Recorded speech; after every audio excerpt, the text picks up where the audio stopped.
റമദാൻ മാസം ആരംഭിക്കും മുമ്പ് ഇസ്രയേൽ ഹമാസ് യുദ്ധത്തിൽ വെടിനിർത്തൽ സാധ്യത തെളിയുന്നു. ഗസയിൽ പട്ടിണി മൂലം 3 പേർ കൂടി മരിച്ചു. ഗസയിൽ ഇസ്രയേൽ ആക്രമണത്തിൽ നിരവധി ആളുകൾ കൊല്ലപ്പെട്ടു എന്ന വാർത്തകൾ വരുമ്പോൾ പി ജെയിംസ് ലേറ്റസ്റ്റ് അപ്ഡേറ്റ്സുമായി നമുക്കൊപ്പം ചേരുന്നു. P James, good morning.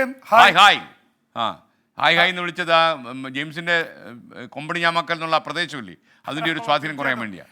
Okay, നല്ല സ്ഥലമാണ്, നല്ല സ്ഥലമാണ്. അപ്പോൾ ഈ ഗസയിലേക്ക് തന്നെ ഒരു ആശ്വാസകരമായിട്ടുള്ള സൂചനകൾ വരുന്നത് ഈ റമദാൻ മാസം മാർച്ച് 10-നാണ് ആ ഭാഗത്തൊക്കെ റമദാൻ മാസം ആരംഭിക്കുന്നത്. അതിന് മുൻപ് ഒരു വെടിനിർത്തലിന് സാധ്യത തെളിഞ്ഞിരിക്കുന്നു എന്ന വാർത്ത തന്നെയാണ് വരുന്നത്. അമേരിക്കൻ പ്രസിഡന്റ് ജോ ബൈഡൻ അത് നേരത്തെ പറഞ്ഞു. ഹമാസിൻ്റെ നേതാവ് സിൻവർ ഈ മണിക്കൂറുകളിൽ പറഞ്ഞു, അതിനുള്ള സൂചനകൾ നൽകി. ഇസ്രായേൽ ഇപ്പോഴും മൗനം വെടിഞ്ഞിട്ടില്ല, പക്ഷേ ഇസ്രായേൽ നിർബന്ധിതമാവുന്നു. കാരണം അമേരിക്കയൊക്കെ വല്ലാത്ത രീതിയിലുള്ള പ്രതിഷേധം ഇസ്രായേൽ ഈ കടുംപിടുത്തം പിടിക്കുന്നതിൽ കാണിച്ചിട്ടുണ്ട്. പ്രത്യേകിച്ച് മാർച്ച് 10 മുതൽ ഈ ഇസ്ലാമിക ലോകത്തെ സംബന്ധിച്ചിടത്തോളം വളരെ പരിശുദ്ധമായ മാസമാണ്.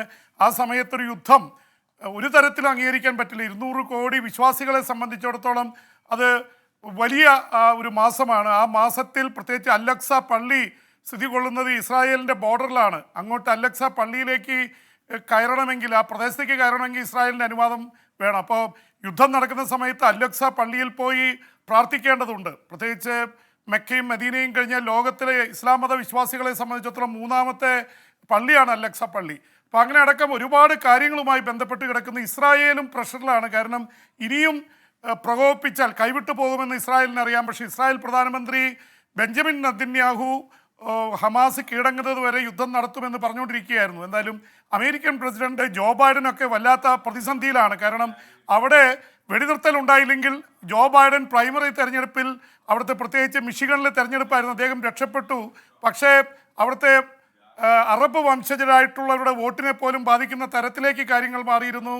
എന്തായാലും ഒരു വെടിനിർത്തലിൻ്റെ സാധ്യതകൾ തെളിഞ്ഞിരിക്കുന്നു. അതിനിടയിൽ ഇസ്രായേൽ പറയുന്നുണ്ടായിരുന്നു, സിൻവർ ഹമാസ് നേതാവിനെ ഞങ്ങൾ ടണലിൽ കണ്ടെത്തി, പക്ഷേ അദ്ദേഹത്തെ വധിച്ചാൽ, പിടികൂടിയാൽ ഒരുപക്ഷെ ബന്ദികളായിട്ട് നിൽക്കുന്ന ഇസ്രായേലികളുടെ 100-ലേറെ ബന്ദികളുടെ കാര്യത്തിൽ അപകടമുണ്ടാകും, അതുകൊണ്ട് അദ്ദേഹത്തെ പിടികൂടുന്നില്ലെന്നാണ് ഇസ്രായേൽ പറയുന്നത്. എന്തായാലും ഇത് സംബന്ധിച്ചുള്ള ഒരു ധാരണയിലേക്ക് കാര്യങ്ങൾ പോകുന്നത് കൊണ്ടുകൂടിയാവാം അവർ ഹമാസ് നേതാവിനെ പിടികൂടാത്തതെന്നുള്ള ഭാഷ്യമുണ്ട്. ഇതിനിടയിൽ ഇസ്രായേൽ യുദ്ധം നിർത്തിയിട്ടൊന്നുമില്ല. തെക്കൻ ഗസയിലും മറ്റു മേഖലകളിലൊക്കെ ഇസ്രായേൽ ആക്രമിക്കുന്നുണ്ട്. മറുഭാഗത്ത് ഹിസ്ബുള്ള 20 റോക്കറ്റുകളാണ് തെക്കൻ ഇസ്രായേലിലേക്ക് അയച്ചത്. മരണസംഖ്യ വെളിപ്പെടുത്തിയിട്ടില്ല. ഹൂതികളുടെ ആക്രമണം തുടരുന്നു. അവർ 5 ഡ്രോണുകൾ അയച്ചു ചെങ്കടലിലേക്ക്. അമേരിക്ക 5 എണ്ണം വെടിവെച്ചിട്ടതായി അമേരിക്കൻ നാവികസേന പറയുന്നു.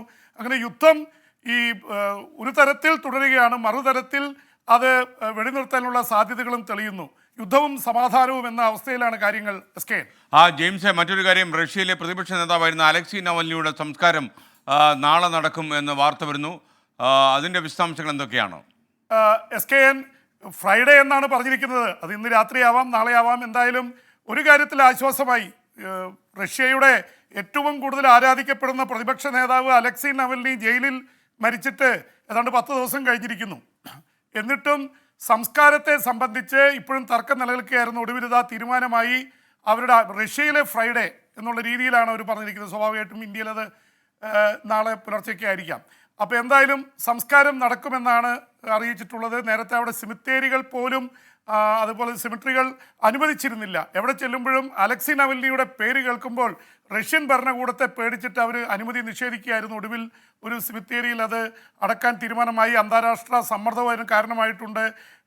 യൂലിയ നവൽനിയ, അദ്ദേഹത്തിൻ്റെ പ്രിയതമ പറഞ്ഞിരിക്കുന്ന അവിടെ പോയിട്ടുള്ളവരെ അറസ്റ്റ് ചെയ്യാൻ റഷ്യൻ ഭരണകൂടം അത് കോപ്പ് കൂട്ടുന്നുണ്ട്. ഒരുപക്ഷെ അലക്സി നവൽനിയുടെ ഭാര്യ, അവർ ചെന്നാലും അറസ്റ്റ് ചെയ്യാനുള്ള സാധ്യതയുണ്ട്. കാരണം അവരാണ് ഇനി ആ പ്രക്ഷോഭത്തെ, ഫ്യൂച്ചർ ഓഫ് റഷ്യ എന്ന പാർട്ടിയെ നയിക്കാൻ പോകുന്നതെന്നാണ് സൂചനകൾ.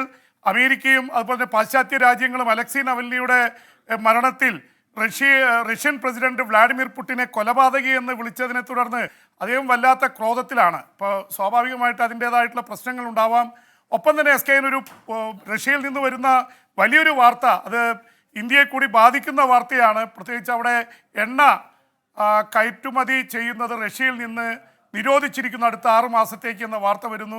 സ്വാഭാവികമായിട്ട് അത് ഇന്ത്യയും ചൈനയുമാണ് ഏറ്റവും കൂടുതൽ പെട്രോളും ഡീസലും ഇറക്കുമതി ചെയ്യുന്നത്.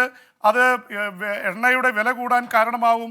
റഷ്യയെ സംബന്ധിച്ചിടത്തോളം യുദ്ധം കൊടുമ്പിരി കൊണ്ടതുകൊണ്ട് എണ്ണയുടെ ആവശ്യമുണ്ട്. അവരത് നിരോധിച്ചിരിക്കുകയാണ്. ഇനിയിപ്പോൾ ഗൾഫ് രാജ്യങ്ങളെ തന്നെ ഇന്ത്യ ആശ്രയിക്കേണ്ടി വരും. Iraq, Iran, Saudi Arabia, UAE തുടങ്ങിയിട്ടുള്ള രാജ്യങ്ങളിൽ നിന്നാണ് നമുക്ക് എണ്ണ വരാനുള്ളത്. അതുകൊണ്ട് എണ്ണ വില കൂടാനുള്ള സാധ്യത കൂടി തെളിഞ്ഞിരിക്കുന്നു. SK. ജെയിംസ്, ഈ ബഹിരാകാശത്ത് ഇന്ത്യയും ചൈനയും തമ്മിലുള്ള മത്സരം കനക്കുന്നു എന്ന രീതിയിൽ വാർത്ത വരുന്നു. ചൈന യാത്രികരെ വഹിച്ചുള്ള ബഹിരാകാശ പേടകങ്ങൾ അയക്കാൻ തയ്യാറെടുക്കുന്ന വാർത്ത വരികയാണ്. നമ്മളും അതിനകത്ത് പിന്നിലാകുന്നില്ല. എന്നിരുന്നാലും മത്സരം കടുക്കുമെന്ന് പറയുന്നു. SKN ഒരുപക്ഷെ ഈ നേരത്തെ അമേരിക്ക, റഷ്യ അല്ലെങ്കിൽ അതിന് മുമ്പ് സോവിയറ്റ് യൂണിയൻ തമ്മിലായിരുന്നു ഇങ്ങനെ മത്സരം ഉണ്ടായിരുന്നത്. ഇപ്പോൾ അമേരിക്കയും റഷ്യയും തമ്മിലുള്ള മത്സരം അല്പം കുറഞ്ഞിട്ടുണ്ട്. അമേരിക്ക അല്പം മുൻപിലാണ്. റഷ്യയുടെ, സോവിയറ്റ് യൂണിയൻ്റെ പതനത്തിന് ശേഷം റഷ്യ വലിയ രീതിയിൽ അവിടെ പ്രാധാന്യം കൊടുത്തിരുന്നില്ല. അവർ ദക്ഷിണ ധ്രുവത്തിലേക്ക്, ചന്ദ്രൻ്റെ ദക്ഷിണ ധ്രുവത്തിലേക്ക് പേടകം അയക്കാൻ ശ്രമിച്ചെങ്കിലും പരാജയപ്പെട്ടു. എന്തായാലും ഇപ്പോൾ എമർജ് ചെയ്യുന്ന ഒരു ശക്തി ചൈനയാണ്. ചൈനയോടൊപ്പം നിൽക്കാൻ ഇന്ത്യയും മത്സരിക്കുന്നു. ഇന്ത്യയും ചൈനയും തമ്മിലുള്ള മത്സരമായി മാറുന്നു. 2 തവണയാണ് മനുഷ്യരെ അല്ലെങ്കിൽ ആസ്ട്രോനോട്ട്സിനെ വഹിച്ചുകൊണ്ടുള്ള യാത്ര ചൈന നടത്താൻ പോകുന്നത്. 2 മാൻഡ് സൈറ്റ് ഇതാണ് നടത്തുന്നത്. ഒപ്പം തന്നെ അതിൻ്റെ കൂടെ തന്നെ അവർ 100 ഉപഗ്രഹങ്ങൾ വിക്ഷേപിക്കാൻ പോകുന്നു. അപ്പോൾ അതൊക്കെ അതിൽ ചാര ഉപഗ്രഹങ്ങൾ നിരവധിയുണ്ട്. അപ്പോൾ ഇന്ത്യയെ സംബന്ധിച്ചിടത്തോളം വല്ലാത്ത ഒരു ഭീഷണിയാണത്. ഇന്ത്യയെ സംബന്ധിച്ചിടത്തോളം ഇന്ത്യയും ഒരുപാട് കാര്യങ്ങൾ നേരത്തെ പ്രഖ്യാപിച്ചു. ഒരു പക്ഷേ സ്പേസ് സ്റ്റേഷൻ ഉണ്ടായിരുന്നത് 2 പേർക്കാണ്. നേരത്തെ അമേരിക്കയും റഷ്യയും ചേർന്ന് 10-20 വർഷമായിട്ടുള്ള ഒരു സ്പേസ് സ്റ്റേഷനാണ്, ഇൻ്റർനാഷണൽ സ്പേസ് സ്റ്റേഷനാണ് അറിയപ്പെട്ടിരുന്നത്. അത് ഏതാണ്ട് 2030 താഴേക്ക് വരും. അമേരിക്കയും റഷ്യയും തമ്മിലുള്ള വഴക്ക് മൂത്തതോടെ അത് അവസാനിപ്പിക്കുകയാണ് അതിൻ്റെ പ്രവർത്തനം, അല്ലെങ്കിൽ അത് പ്രവർത്തനക്ഷമമല്ലാതെ അവസ്ഥയിലേക്ക്. ചൈനയാണ് 2ാമത്തെ സ്പേസ് സ്റ്റേഷൻ സ്ഥാപിച്ചത്. ഇത് ഇന്ത്യ 2028 പുതിയ സ്പേസ് സ്റ്റേഷനുമായിട്ട് രംഗത്ത് വരുന്നു, ചൈനയ്ക്ക് കടുത്ത ഭീഷണി ഉയർത്തിക്കൊണ്ട്. അപ്പോൾ ചൈനയുടെ പിന്നാലെ ഇന്ത്യയും ബഹിരാകാശ സ്റ്റേഷൻ സ്ഥാപിക്കുന്നു എന്നുള്ള വാർത്ത കൂടി വരുന്നു. അപ്പോൾ ശരിക്കും ഒരു കട്ടയ്ക്ക് മത്സര എന്ന രീതിയിൽ, അത് ഭൂമിയിൽ മാത്രമല്ല, ഇവിടെ ഇന്ത്യ ചൈന അതിർത്തിയിൽ 4 വർഷമായിട്ട് സംഘർഷം നിലനിൽക്കുകയാണ്. അവിടെ എപ്പോഴും സൈനികരെ വെടിപൊട്ടിക്കുന്ന രീതിയിൽ നിൽക്കുകയാണ്. ഗാൽവൻ താഴ്വരയിലെ ഓർമ്മകളൊക്കെ നമുക്കുണ്ട്. അപ്പം അതുകൊണ്ട് ഇന്ത്യയും ചൈനയും തമ്മിൽ ബഹിരാകാശത്തും മത്സരം നടക്കാൻ പോകുന്നു. ചന്ദ്രനിലേക്കുള്ള ചന്ദ്ര ദൗത്യം ഇന്ത്യ ജപ്പാനുമായിട്ട് ചേർന്ന് നടത്താൻ പോകുന്നു. ഒപ്പം തന്നെ അവിടെ പെർമനൻ്റ് ആയിട്ടുള്ള സ്റ്റേഷൻ സ്ഥാപിക്കാൻ പോകുന്നു. അത് അമേരിക്കയുണ്ട്, റഷ്യയും ചൈനയും ചേർന്നുണ്ട്. ഇന്ത്യയും ആ തരത്തിൽ പെർമനൻറ്റ് സ്റ്റേഷൻ ചന്ദ്രനിൽ സ്ഥാപിക്കുന്നതിനെ കുറിച്ച് ആലോചിക്കുകയാണ്. ചൊവ്വ ദൗത്യങ്ങൾ നടത്താൻ പോകുന്നുണ്ട്. അതുകൊണ്ട് സ്പേസ് മൊത്തത്തിൽ ഒരു മത്സരവേദിയായിട്ട് മാറുകയാണ്. SK. PP, നമ്മൾ ഈ അന്തർദേശീയ രംഗം വിട്ടിട്ട് ചെറിയൊരു പ്രാദേശിക വാർത്തയിലേക്ക് ഒന്ന് പോകട്ടെ. അതായത് ഈ കോഴി ഇറച്ചിക്കും കോഴിക്കും ഒക്കെ വില കൂടുന്നു. അതിൽ ഈ കൊമ്പടി ഞാമാക്കലിന്റെ സ്വാധീനം വളരെ കൂടുന്നെന്ന് റോയിട്ടർ റിപ്പോർട്ട് ചെയ്യുന്നു. SK, തീർച്ചയായിട്ടും അത് കൊമ്പടി ഞാമാക്കലിലാണ് കോഴി കൃഷി ചെറിയ രീതിയിൽ തുടങ്ങിയത്. അത് വലിയ രീതിയിൽ വ്യാപിച്ച് ഇപ്പോൾ ഏതാണ്ട് 12 ജില്ലകൾ ഇവിടെ കേന്ദ്രം കൊമ്പടി ഞാമാക്കലിൽ നിന്നാണ് എന്നുള്ളതാണ്. ഒരുപക്ഷെ കർഷകർ താഴെ സാധാരണ രീതിയിൽ കൃഷി തുടങ്ങി അത് ലോകത്തോളം വളരാമെന്ന് കാണിക്കുന്നതിൻ്റെ ഏറ്റവും വലിയ എക്സാമ്പിൾ കൊമ്പടി ഞാമാക്കലാണ്. SK പറഞ്ഞുകൊണ്ടൊരു കാര്യം പറയാം. കേരളത്തിൻ്റെ മുഖ്യമന്ത്രിയായിരുന്ന ശ്രീ K. കരുണാകരൻ്റെ മണ്ഡലമായിരുന്നു മാളയിൽപ്പെട്ടതാണ് കൊമ്പടി ഞാമാക്കൽ. ശ്രീ K. കരുണാകരൻ ഒരിക്കൽ എന്നോട് പറഞ്ഞിട്ടോ, തൻ്റെ നാട്ടിലൂടെ ഞാൻ പോയിരുന്നു, എല്ലായിടത്തും വലിയ പെട്രോൾ പമ്പും വലിയ രീതിയിലുള്ളതായിട്ട് ഇത് വളർന്നിരിക്കുന്നു, ഇതിൻ്റെ പിന്നിൽ നിങ്ങളുടെ അവിടുത്തെ കോഴി കൃഷിയാണെന്ന് പറഞ്ഞു. യഥാർത്ഥത്തിൽ അത് ശരിയാണ്. SK, ഒരുപക്ഷെ നമുക്കൊരു ഉപജീവന മാർഗമായിട്ട് തുടങ്ങി അതൊരു വലിയ വ്യാവസായിക അടിസ്ഥാനത്തിൽ വളർത്താൻ കഴിയും എന്നതിൻ്റെ സൂചനയാണ് കൊമ്പടി ഞാമാക്കൽ. ജെയിംസിന് ഇപ്പോൾ നല്ല ഉറക്കം കിട്ടുന്നുണ്ടോ? നന്നായിട്ട് ഉറങ്ങുന്നുണ്ട്. ഇല്ലെങ്കിൽ ഒരു സജി മാങ്കോട് ഒരു കാര്യം പറഞ്ഞു. പത്തനാപുരത്ത് നിന്നും ഓർഡിനറി ബസ്സിൽ കയറി തിരുവനന്തപുരത്തേക്ക് പോകാനിരിക്കുമ്പോൾ ദേ വരുന്നു തിരുവനന്തപുരത്തേക്കുള്ളൊരു സൂപ്പർ ഫാസ്റ്റ്. അപ്പോൾ കിട്ടുന്നൊരു സന്തോഷമാണ് ഈ PP എണ്ണം വരുമ്പോൾ. ഇതുണ്ടായ നമുക്ക് സുഖമായിട്ട് ഉറങ്ങിക്കൂടെ ഇനി. Okay, thank you PP. ജെയിംസിന് നാളെ ഇതേ സമയം ഈ പരിപാടിയിൽ വരും.